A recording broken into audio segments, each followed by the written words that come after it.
Well, hello, model car fans. Welcome to the Muscle Car Modeler. My name is Ralph, and this week it's time to do a stash ads video for you guys of the kits I picked up in July and go over some of them and what my thoughts or dreams might be with them.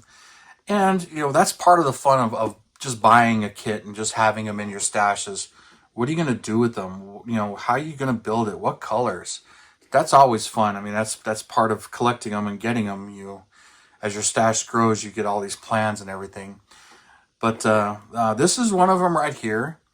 And this is from Hobby Nut Models, our channel sponsor. So make sure you check them out. Mark, he's a real big supporter of the channel, and I really do appreciate it.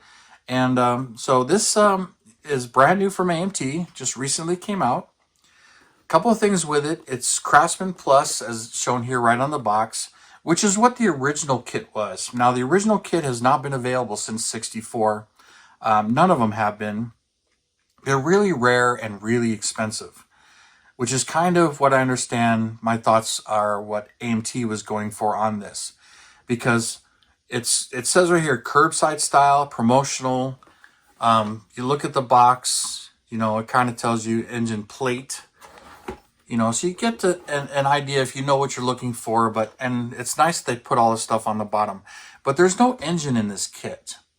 For the price of some of these kits, I get the argument, why it doesn't have a thing in there. But at least when AMT tooled this, because the original kit of the two-door Chevelle SS, the hood was molded shut. There was no engine. You didn't have a choice. That's the way it was made. But this one, the hood is molded open, so you can put an engine in it, which I do plan to do. Finding a 327 somewhere around here, a 283. I'm sure I've got extras, parts kits. I'll figure something out. I don't know exactly what I'm going to do or which is going to be my preferred engine for this. If I pull one out of the 64 Impala from Revell, put that in there. That's the one that pops in my head right away. But we'll see what I put in there.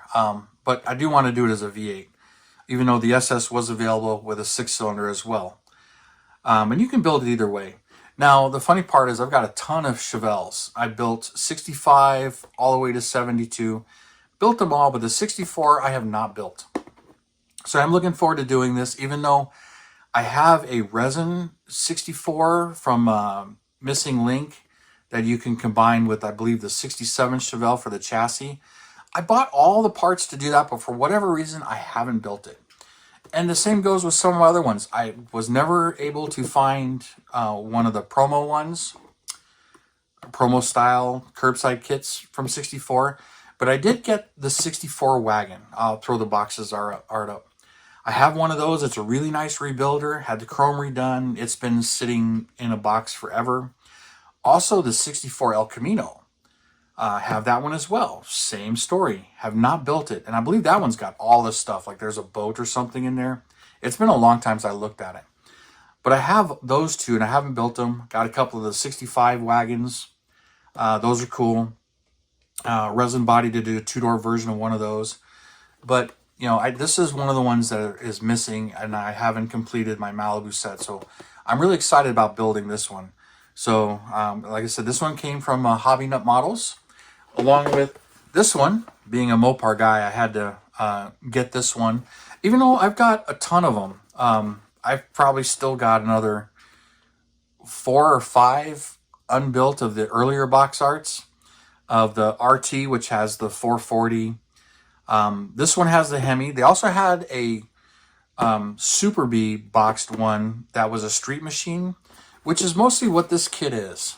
So I'll do a review on it. I kind of bought this just to see what's in here. But, quick look. I realize it's got the Ram Charger hood. It's got the Hemi in it. It's got the stock wheels, but it's got the exhaust tips that the Super B version has. So most of the Super B version parts are in here, even though it's really not a Super B. But I think I'll do a kit review of the 3 kits and explain the differences of what's in the kits and what may be correct and maybe not, because this still has some of the issues of those kits. But I had to pick up another one. I love the box art. This thing's just pretty cool. But I'll go over this, and then some of the resin parts I have to help fix it up or do a few other things. Another one that came from Hobby Nut Models. Now here is one I picked up on eBay, and it's a rare kit. It was only issued the one time from Monogram. It's officially an 84 according to this. It talks about this 84 Mustang. So this is talking about being an 84. And I just pretty much just want to build this one box stock. But, you know, as a convertible. I built the other one as a 20th anniversary, which was white with the stripes. That's on my channel. But, you know, that was a rebuilder. This one, it's still sealed.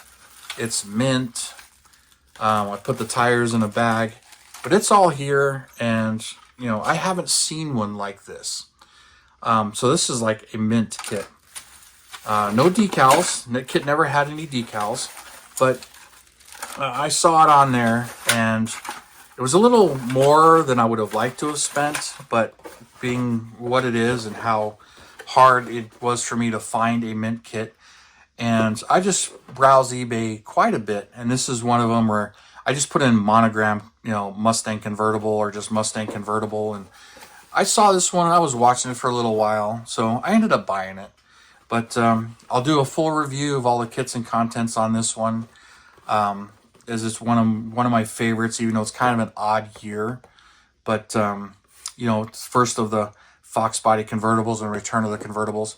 And also, I believe it was the first time that the blue oval appeared on any Ford at the time. I think it was 83 was when it first appeared. But anyway, I'll get more into the history on that. But another one that I had to have. Now, I was vacationing in California last week. So, and for me, I have to go to Pegasus Hobbies. That's always a stop for me when I'm in California or in LA area, whether I go to Disneyland. Even though this time I actually went to SeaWorld. So I was a couple hours away easily. But we also went to Big Bear Lake, so I was driving by somewhat. It was an hour out of the way from our trip, plus another hour being in there. But they own Mobius models. So I decided to go in there and I was look and see what they had. And I got to stop there. That hobby shop is just huge and amazing. But I saw this one there. Now, this is a Model King issue from 2019. It was the last one they had. I didn't pick it up the first time. I wasn't quite as excited about trucks, but a lot of the truck kits have gotten pretty interesting to me. And so I've been picking some of them up. But they're kind of fun. And this one, being the short bed fleet side, I thought this was a pretty cool looking truck. And AMT came out with a 61 unibody. I picked that one up a while ago. But this one, it was there. And I'm like, you know what? I decided I was going to pick this one up. And hadn't seen it in a while, but I didn't realize it hasn't been reissued either.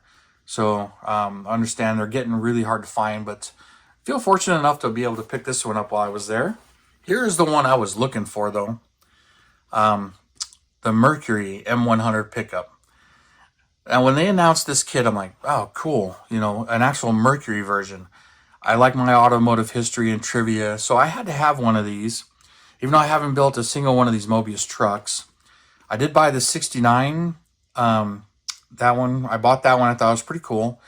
But this one's the 68, and it's the Mercury version. And they were saying, you know, there's really only a few parts that they had to make to actually make this version.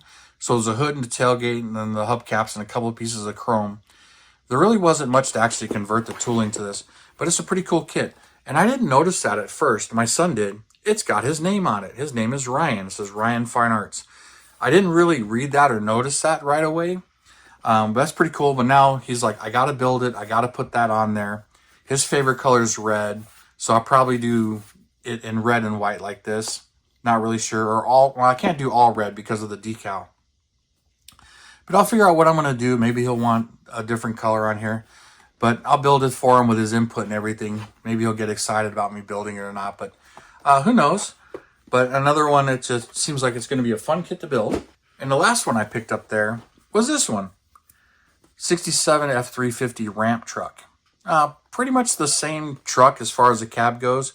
But it's a 1-ton dually with the long wheelbase chassis. Model King. Don't really know how rare this one is either. Model King releases are usually somewhat hard to get. Not everybody stocks them because they're distributed a little bit differently, even though it's based on a Mobius kit. But you really got to know your like Model King stuff, because Model King kits, they've had Revell kits, they've had AMT kits, and some Mobius kits. So, and that's Dave Burkett, and he's been kind of involved in a couple of different things. I don't know the full history on it, but at Pegasus, they had a whole bunch of these on the counter. They were going through the boxes. I guess, there might have been another run of them because warpage has been a problem. So they've been going through and looking at them, making sure the contents are good, and then sealing them up. So I bought one of the ones that were approved and sealed and ready to go. So picked it up at the store.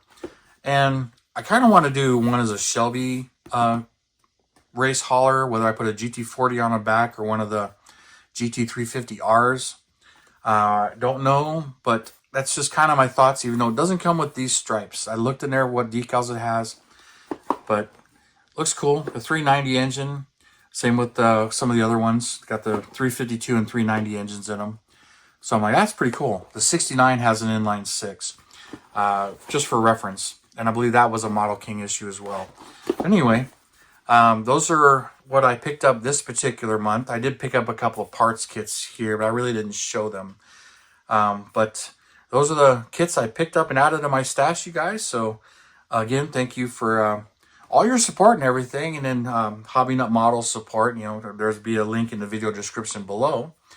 But you guys, thank you for tuning in, subscribing, and all your comments and everything. I really do appreciate it. You guys have a wonderful weekend, and I will see you next time.